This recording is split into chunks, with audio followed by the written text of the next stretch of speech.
이렇게 해서 우리는 드디어 이제 브로드웨이에 도달했습니다. 처음 시작한 바로 그 미국으로 우리는 돌아왔어요. 근데 이제 우리가 브로드웨이 뮤지컬이라는 것을 얘기하기 전까지 미국도 이미 이때까지 얘기했던 걸 몰랐겠습니까? 알았겠습니까? 다 알았겠죠. 왜냐면 거기서 다 온 놈들이잖아. 그러니까 이미 18세기, 19세기에 이런 다양한 오페레타들이 유럽의 오페레타들이 이미 이제 신데렐라에도 계속 와 있었고, 그다음에 신데렐라 안에서도 토착적인 그런 이제 브라이어티 쇼들이 역시 없는 애들답게 만들어지기 시작했다 이거야. 그 중에 하나가 이제 이 파르세라고 하는 건데요. 이 파르세는 뭐냐면 그냥 풍자 소극, 이제 짧은 거, 개그 같은 거, 그러니까 무슨 음악극이라고는 보기 어렵고 풍자 소극 이런 것들이 만들어지고, 그 다음에 이제 보드빌이라는 게 이제 19세기에 미국의 이제 도시 순회, 우리로 치면 유랑극단이야. 이런 순회 극단들이 만들어지기 시작해요. 보드빌이라는 게 뭐냐면 종합 선물 세트 있잖아요. 그러니까 춤도 있고 개그도 있고 마술도 있고 드라마도 있고 또 가끔 또 가수가 나서 노래도 부르고 이런 각종 장르들을 하나로 모아서 막 하는 이 그 흥행물이 보드빌이에요. 그러니까 미국에서는 브로드웨이에서는 이제 자기들은 자기 토착적인 것에서부터 얘기하고 싶으니까 보드빌을 이제 본격적인 자기 뮤지컬의 시원으로 보는 경향이 있습니다. 그리고 이제 수입품인 오페레타, 이런 토착적인 요소와 이제 수입적인 요소가 뒤섞이면서 이제 서서히 역시 그 흥행 시장의 나라다운 그 미국에서 만들어지게 돼요. 그런 중에도 이제 또 지방에서 또 인기 있었던 게 민스트럴 쇼라는 것이 있는데, 민스트럴은 글자 그대로 음유신이라는 뜻인데 얘들은 그렇게 폼나는 건 아니고요. 이것도 좀 풍자극인데 새끼들 좀 치사해. 풍자란 거는 없고 가난한 사람이 가진 놈을 비꼬는 거잖아. 근데 이 새끼들은 가진 놈이 없는 놈을 비꼬아. 뭐냐면 백인들이 흑인 분장을 하고 나와서 쇼를 하는 거예요. 그런데 이게 정말 열광적인 반응을 불러일으켰어. 내가 너무 얘기가 길어질 것 같아서 아까 줄였는데, 오페라타가 이제 유럽에서 19세기 말 터질 때요. 이제 배우들도 스타가 나올 거 아니에요. 비록 파리넬리 같은, 그러니까 카스트로토 같은 그런 이제 막 그런 카리스마 있는 것은 아니고, 이거는 웃기는 놈들, 코미디언이잖아. 근데 여기서 제일 뜬 애들이 어떤 애들이냐면 여장을 하는 남자. 일부러 성을 바꾸어 가지고 그 풍자의 강도를 높이는 거예요. 근데 그게 미국에서는 백인이 얼굴에 막 시커먼 황칠하고 나와가지고 흑인 역을 하면서 사람들을 웃기는 거야. 막 흑인 애들이 막 하는 일 촌스럽고 이상한 짓 흉내 내면서 이제 막 웃음 만드는, 좀 더티해. 이렇게 해서 이제 드디어 본격적으로 뮤지컬이라는 말이 붙게 되는 장르로 20세기에 와서 만들어지게 돼요. 그래서 역시 이제 브로드웨이 뮤지컬은 역시 이제 가볍고 웃기고 조롱하고 풍자적인 것, 이게 역시 대중들에게는 먹히는. 그래서 이제 뮤지컬 코미디가 아무래도 이제 초기에 미국 뮤지컬에서의 가장 이제 많은 갖게 돼요. 이제 burlesque라는 것은 뭐냐면 익살 광대극이에요. 광대가 주인공이야, 아예. 그러니까 이제 막 소동을 피우고 막 미친 짓 하고 놀리고 웃기고 막 속이고 하는 이런 것을 burlesque라고 합니다. 이런 것들에 기반한 뮤지컬 코미디가 만들어지는데, 드디어 이제 본격적인 미국 안에서의 첫 번째 창작품이라고 할 수 있는 게 1866년에 뉴욕의 리블로즈 가든에서 했던 블랙 크룩이라는 작품이 이제 드디어 모습을 드러내고, 그리고 이제 20세기가 되면 인 다호메이라는 이상한 이름의 작품이 나오는데, 이게 왜 중요하냐면요. 아까 제가 민스트럴 쇼 얘기했잖아요. 이 작품에서 이거는 처음으로 흑인 뮤지컬이에요. 흑인들이 진짜 흑인들이 배역으로 다 등장하는 뮤지컬이 만들어지게 됩니다. 이런 쭉 작품들을 통해서 되는데 드디어 이제 이 그대를 노래하리 같은 1932년 그 작품에 이르게 되면 무대가 드디어 회전 무대, 돌출 무대, 드디어 우리 현대 뮤지컬에서 보는 입체적이고 역동적인 무대가 완성이 돼요. 그렇지만 뭐니 해도 결국 어떤 한 미국 뮤지컬, 이제 우리가 보는 뮤지컬의 어떤 하나의 획을 긋게 되는 작품, 그리고 미국적인 뮤지컬 라이터, 미국적인 작품을 쓰는 드디어 작가가 등장하는데 바로 제롬 컨이라는 드디어 뮤지컬 작곡, 1920년대에서 40년대까지의 거의 미국 뮤지컬의 대명사다라고 할 수 있는 작곡가가 등장하면서 오스카 해머스타인이라는 또 역시 50년대까지 그 미국 뮤지컬을 대표하는 클래식 뮤지컬 시대를 전부 장식하는 이런 뭐 잘 아는 사운드 오브 뮤직, 왕가나 이런 걸 이제 다 썼던 사람이 이제 오스카 해머스타인이에요. 근데 이들이 젊은 시절인 27년에 해머스타인 제롬 컨 콤비가 낸 쇼보트라는 작품이야말로 이제 미국 뮤지컬의 이제 본격적인 원년이다. 산업적으로 본격적인 원년. 그래서 아예 이름도 뮤지컬 플레이라는 이제 뮤지컬 코미디라는 이름 쓰지 않고 우리 이거 웃기는 거 아니야. 그건 진지해 우리. 그런데 이 쇼보트의 내용이 뭐냐면요. 이게 굉장히 활락적인 얘기가 아니라는 거야. 미시시피 강 하류에서 미시시피 강을 따라서 올라다니면서 그 뭐라 그럴까 그 연주도 하고 사람도 웃기고 공연하는 흑인이 낀 공연단의 얘기예요. 그래서 여기에는 사랑과 결혼의 문제도 있지만 인종의 문제 이런 것들이 전부 다 들어있고 당연히 흑인 배역들도 들어있습니다. 그래서 이 작품은 이제 뮤지컬이 단순히 그냥 그 막 희가그 웃고 즐기고 깔깔거리고 끝나는 것이 아니라 굉장히 당대의 어떤 진솔한 그 당시의 핵심 문제를 다루는 것이 뮤지컬이 담아야 될 가장 중요한 요소라는 것을 이제 알리는 작품이기도 해요. 이상이 이제 막 어차피 눈앞에서 그냥 사람들 웃기고 재밌게 해가지고 호주머니에 돈 털어내는 그런 걸로는 안 된다 이거야. 근데 이 작품은 또한 이 제롬 컨이라는 그야말로 미국을 상징하는 이 작곡가는 여기에서 굉장히 좋은 노래들을 말해요. 지금 들어도요, 너무 좋은 노래들이 많아. 특히 그 여자 주인공이 부르는 빌이라든지 애프터 볼 같은 거는 정말 그 복잡한 뮤지컬의 코러스 라인들을 많이 가지고 있는 노래고, 특히 이 쇼보트의 주제가라고 할 만한 올드맨 리버라는 노래는 거기에 흑인 배역이 정말 그 온갖 그 차별과 이제 그 가난 속에서 이렇게 그 묵묵히 삶을 살아내야 되는 그 흑인 주인공이 부르는 이 노래는 그 노래만으로도 독자적으로 굉장히 큰 히트를 하고 몇십 년 동안 인기를 누리게 돼요.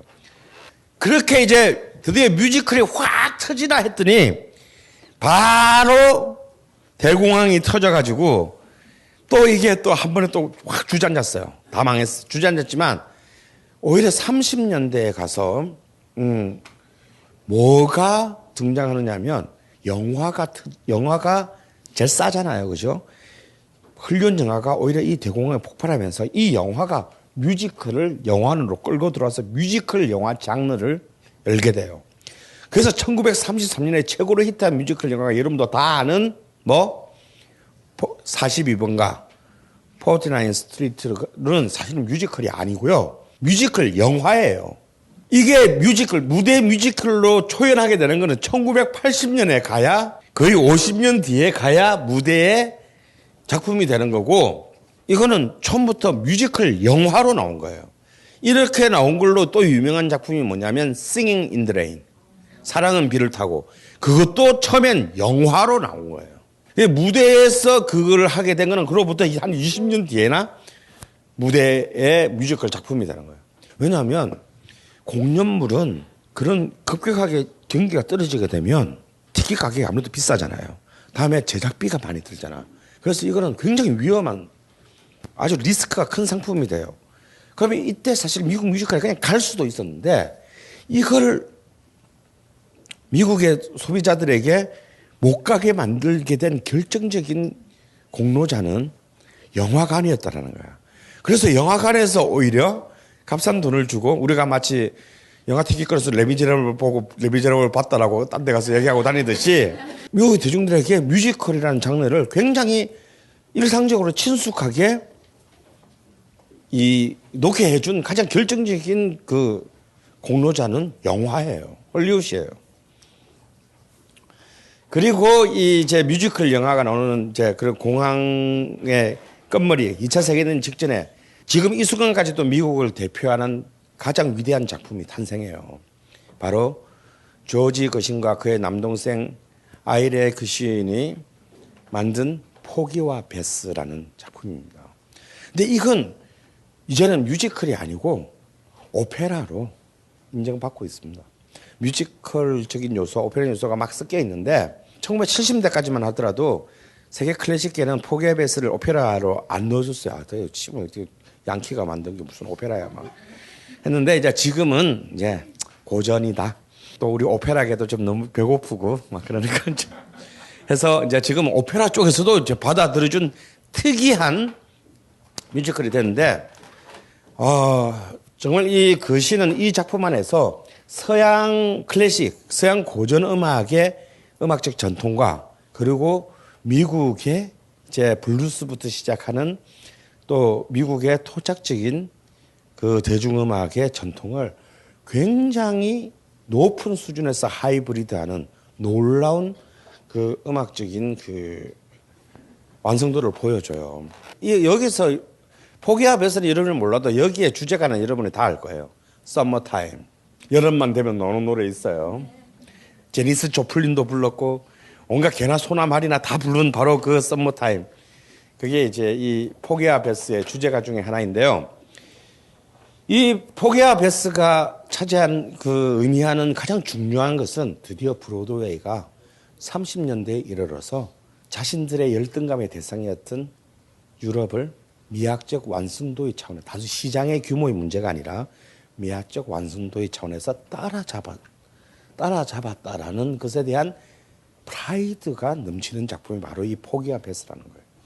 여기서부터 이제 미국은 더 이상 자기들의 출발지였던 서유럽에 대한 문화적 열등감에 빠지지 않습니다. 그런데 불행하게도 거시인에게 이 작품은 마지막 작품이 돼요. 굉장히 젊은 35살의 나이에 2년 뒤에 암인지 뇌일인지 잘 모르겠지만 이상한 병이 걸려가지고 사망하는 바람에 거시인은 더 좋은 작품을 남기지 못해요. 근데 그 거시인의 스타일이 굉장히 작품이 계속 쓸 때마다 왜 발전하는 사람이잖아. 그런 사람 있잖아요. 그런 사람이어서 만약에 그가 10년만 더 살았으면 정말 기가 막힌 작품을 남겼을 것이라는 그런 많은 아쉬움을 남겼던 사람입니다. 자, 그리고 난데 이제 2차 세계대전이 마칠 때쯤부터 우리가 말하는 브로드웨이의 전성시대가 개막해요. 이 이제 40년대 중반부터 50년대 말 60년대까지 이제 이때가 브로드웨이가 브로드웨이인 바로 이제 그때가 됩니다. 이때 이제 우리가 아는 이제 이른바 로저스 햄머스타인 콤비에 의한 이제 그 수많은 그 작품들이 그 나오죠. 뭐 왕가나 뭐 저기 사운드 오브 뮤직 뭐 등등등 이런 작품들이 이제 이런 류의 막 정말 셀 수 없는 이제 그 스타들이 나오게 되는데 이 끄트머리에 이 50년대 말에 드디어 뮤지컬의 전체의 예술적 격을 이제 더 이상 누구도 찐따붙지 못하게 딱 결정짓는 사건이 발생하게 되는데 바로 1957년에 발표된 웨스트 사이드 스토리. 그것도 당시 현역 뉴욕 필하모니 상임 지휘자였던 레너드 번스타인이 발표한 브로드웨이 작품입니다. 이 작품은 아마 여러분들은 워낙 많이 보셨을 거예요. 안 봤나? 안 보셨어요? 그럴 수가. 이거는 흥행에 있어서도 어마어마한 성공을 거뒀어요. 이건 뭐 바로 로미오와 줄리엣의 브로드웨이 판이고 나중에 마이클 잭슨의 비릿이 바로 이 웨스트 사이드 스토리의 그 내러티브를 모델로 해서 뮤직비디오를 찍었죠. 이 작품은 그러니까 이후에 60년대 이후에 미래의 뮤지컬이 어디로 갈 것인가를 보여준 작품이에요. 완벽한 내러티브 그리고 한 명 한 명 캐릭터들의 이제 드디어 이때까지 뮤지컬에 있어서 개인의 어떤 개인의 성향이나 내면 이런 것은 사실 이게 연극이 아니기 때문에 굉장히 힘든 부분이었어요. 왜냐하면 연극은 계속 연기를 하니까 자기의 내면의 고뇌나 어떤 그 겉으로 드러나 있지 않은 부분들을 말로 될 수 있는 표현할 수 있는데 뮤지컬은 벌써 그걸 하려다가 노래를 불러버리잖아. 그 순간 배우가 무대 위에서 대사를 하다가 대사를 할 때는 현실적 시간이에요. 노래를 부른 순간에는 탈현실적 시간으로 간단 말이에요. 그러다 다시 또 노래 끝나면 또 대사를 해야 될 거 아니야. 그래서 이 현실과 타는 시간을 왔다 갔다 하면서 사실상 어떤 그 개인의 심리에 다다르는 데는 단절이 발생할 수밖에 없는 장르가 뮤지컬이에요. 그런데 레너드 번스타인은 훌륭한 대본 작가와 파트너십을 맺은 것도 있지만 음악적으로 그 상황과 인간의 어떤 감정 이런 것들을 굉장히 현대적 화성을 도전적인 화성을 쓰면서도 듣는 사람들이 씨발 너무 어렵잖아 이거 이런 것이 아닌 충분히 납득 가능한 정말 미국 유태인다운 그런 정말 그 탁월한 그 효율성을 가지고 이른바 작품의 미학적인 그 도전성도 인정받으면서 동시에 대중적인 커뮤니케이션도 획득한 그러면서 얘기는 완전 아이돌 10대들의 얘기야. 그렇기 때문에 이제 더 이상 뮤지컬을 무슨 이렇게 저 꼰대들이 앉아서 이렇게 보는 게 아니라 와 우리 티네이저 뭐 20대 대학생 젊은 애들이 보는 것이구나라는 것을 만드는 결정적인 전환의 물꼬를 아주 몇 가지의 입체적인 점에서 입체적인 측면에서 수행한 작품이 바로 웨스트 사이드 스토리예요. 이 그 웨스트 사이드 스토리 시대가 끝나고 난 뒤에 드디어 이제 브로드웨이도 이제 주류가 됩니다. 주류가 되면서 당연히 이제 주류의 짝을 이루는 오프 브로드웨이가 이제 이때 1960년대와 함께 됩니다. 이때가 우리가 지난 로큰롤 강의 시간에도 얘기했지만 이때가 미국 사회가 가장 어쨌거나 그 메커시즘의 반동이 있긴 했지만 가장 풍요와 번영의 시대였어요. 그리고 정말 좋았던 시대였단 말이에요. 그러다 보니까 문화적으로도 굉장히 이제 그 윤택한 어떤 그런 그 조건들을 스스로 만들어내게 되었는데 브로드웨이가 이제 엄청난 성장을 합니다. 그런 성장을 하다 보니까 점점 더 규모나 작품에 투입하는 물량들이 계속 경쟁적으로 커지게 되면서 사실상 점점 이제 또한 동시에 붕괴의 위험도 동시에 커져가고 있어요. 그래서 이런 오로지 전부 다 흥행적인 어떤 요소로만 가는 데 대한 반동이 당연히 이른바 언더그라운드의 반동이 생겨나면서 작은 규모의 몇 명 안 되는 마치 우리 아까 오페라 꿈이 있거나 그 오페레타의 초기 시절을 같은 거잖아요. 우리는 이걸로도 얼마든지 할 수 있어. 오히려 또 그걸 통해서 자신의 재능을 증명하고 저 메인스트림으로 스카웃돼 갈 수 있는 기회를 또 잡는 것이기도 하고 또 이것만으로도 또 동시에 독자적인 나의 예술적 표현이 가능하다고 믿는 또 가장 개성적인 예술가들 난 저런 대자본의 투자자들이 내 목을 부드러우면 하나 싫어 그냥 나는 이렇게 살다 죽을래 이런 애들 이런 애들이 모여서 이제 오프 브로드웨이를 형성하면서 미국 뮤지컬의 저변은 굉장히 넓어지게 돼요. 이 오프 브로드웨이 이제 가장 이제 처음 단계에 제일 많이 떴던 작품이 이제 더 판타스틱스 같은 작품이에요. 이 작품은 진짜 소극장 등장인물도 한 5명. 그런데 굉장히 성공해요. 장기 공연을 합니다. 특히 이 드라마가 처음 시작할 때 나오는 노래가 우리 모두가 알고 있는 하물며 성시경마저 부른 Try to Remember. 9월 달만 되면 FM에서 나오는 Try to Remember가 바로 사실 이 뮤지컬의 시작할 때 나오는 첫 번째 노래예요. 이제 이런 더 판타스티스트를 비롯한 이제 오프 브로드웨이 작품들이 이제 또 어마어마한 층을 하는데 또 이제 여러분도 또 하는 작품이 이제 아이도 같은 게 오프 브로드웨이의 또 흥행 기록을 다 갈아치우는데요. 이 아이도는 출연자가 2명이에요. 그런데 최장 공연과 최고 그 기록을 한 20년 동안 깨지지 않은 기록을 세우게 돼요. 이런 게 이 오프 브로드웨이의 매력이다 이거예요. 실험적인. 그러니까 손을 뭐 실패해도 뭐 그렇게 크게 뭐 몇 대 쥐 박히는 것 정도로 끝날 수 있는 뭐 도피하거나 뭐 이제 구치소로 갈 필요 없는 뭐 그런 그 리스크를 안고 굉장히 다양한 실험을 하면서 그 표현의 폭을 넓히게 되는 그 중에 가장 대표적인 세 대표 선수는 캔디 앤 에버콤비에 의한 이제 카바레 시카고 같은 작품 그리고 이제 미국 뮤지컬의 이제 그 제롬 커런 다음에 최고의 히트작 메이커였던 제리 허먼 그리고 제가 가장 좋아하는 스테븐 손더하임 같은 사람들이 이때 이제 다 나옵니다. 자 그리고 이 오프 브로드웨이와 더불어서 이때 이 60년대는 역시 이상의 시대 반항의 음악 바로 그때 아니겠습니까? 온갖 개 양아치들이 전국적으로 아니 전 세계적으로 들끓어올랐던데 이 60년대에 또 우리가 주목해야 될 하나의 사건은요. 락 뮤지컬이 등장한다.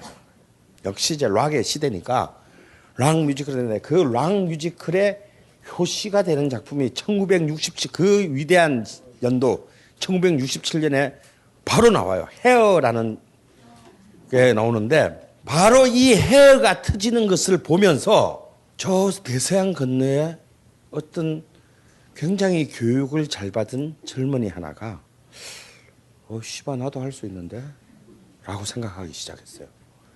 그래서 그는 역시 꼼꼼한 영국인답게 락 음악이 어떻게 뮤지컬에서 그냥 단순히 음악의 그냥 새로운 표현으로서가 아니라 뮤지컬에서 락 음악적인 요소가 어떻게 더 정말 새로운 장르의 문법으로 성화할 수 있는지를 꼼꼼하게 따졌어요. 그래서 그는 그의 친구인 팀 라이스와 더불어서 1971년에 이때까지 돈만 주고 사기만 했던 자기 조국의 모든 오명을 이제 뮤지컬의 중심지로 돌려놓는 위대한 작품을 탄생하게 돼요. 바로 지저스 크라이스트 슈퍼스타입니다. 앤드류 로이드 웨버가 이때 등장을 합니다. 사실 브로드웨이 대 웨스트엔드가 딱 되는 거는 사실 이 순간 웨스트엔드가 드디어 나도 만든다니까 싶기더라 하고 이 명함을 딱 꺼내서 이제 맞짱을 딱 뜨기 시작하는 바로 이 순간이에요. 모두가 보수적인 영국 강들이 시작해 미쳤다. 절대 안 된다. 그런데 이 작품은 개막 후 무려 8년간 약 3,300회의 공연 기록을 세우면서 뮤지컬 역사의 이때부터 이른바 메가 오픈런, 영구 오픈런 시대를 사실 개박하는 작품인데요. 이제 이 작품을 필두로 해서 로이드 웨버는 그런 점에서 정말 젊고 했지만 견고했던 사람인 거지. 딱 정확하게 이 작품의 현재의 풍조를 깨뚫고 락을 가장 고급스럽게 만든 거예요. 근데 이 자식이 얼마나 웃기는 놈이냐면 이 작품을 딱 발표하면서 그 앞에 뭐라고 붙였냐면요. 락 뮤지컬이라고 안 하고요. 락 오페라라고 붙였어요.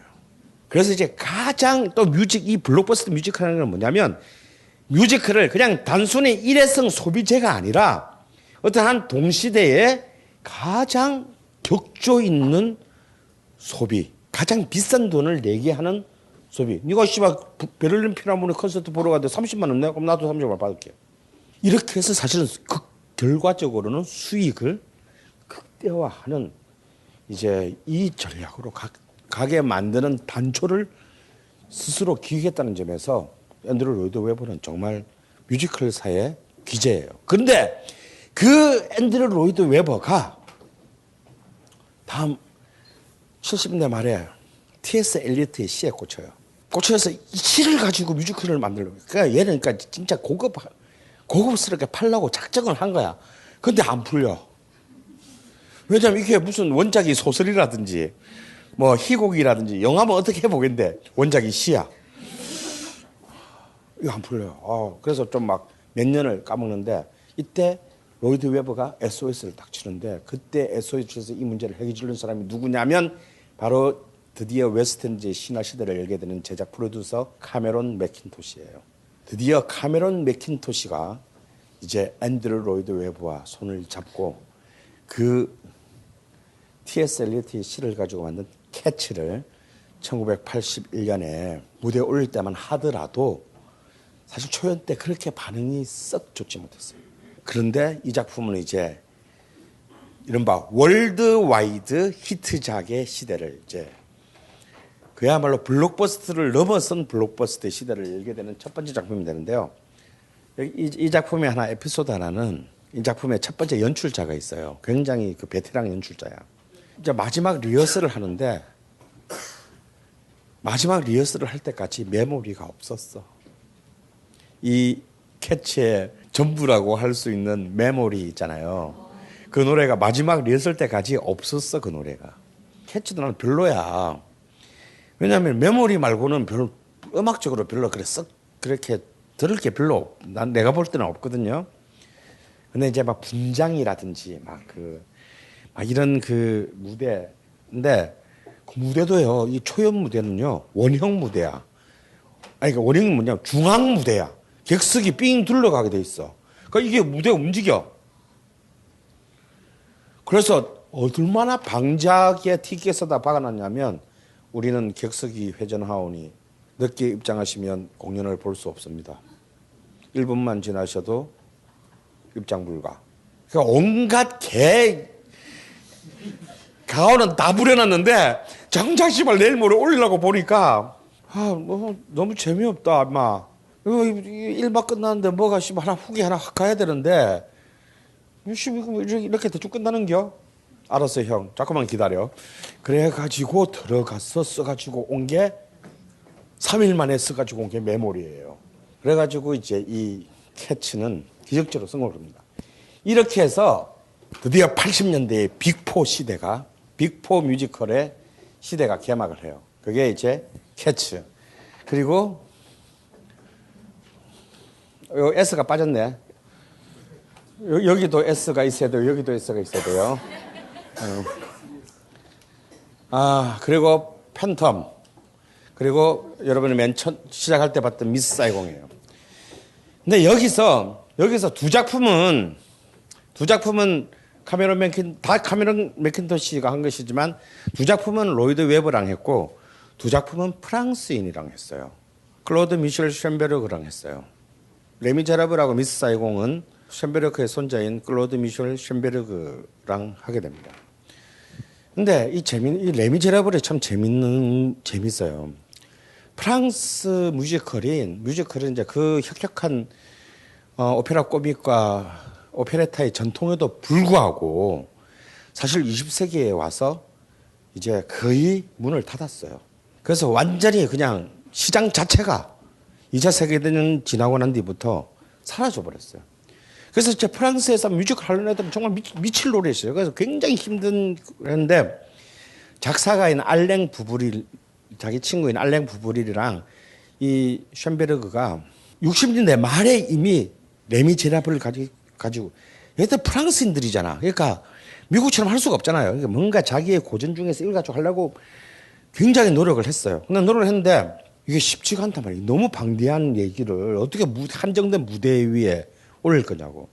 그래서 그 하기 전에 우리 약간 몸 푸는 차원에서 70년대에 좀 비슷한 거 하나 해보자 해서 뭔 작품을 하느냐면 프렌치 레볼루션 아예 1789년 혁명을 제목으로 곡을 먼저 작품을 하나 만들었어요. 근데 그거는 무대에 올라간 게 아니고 2장짜리 LP로 발매됐는데 이게 10만 장이 팔려.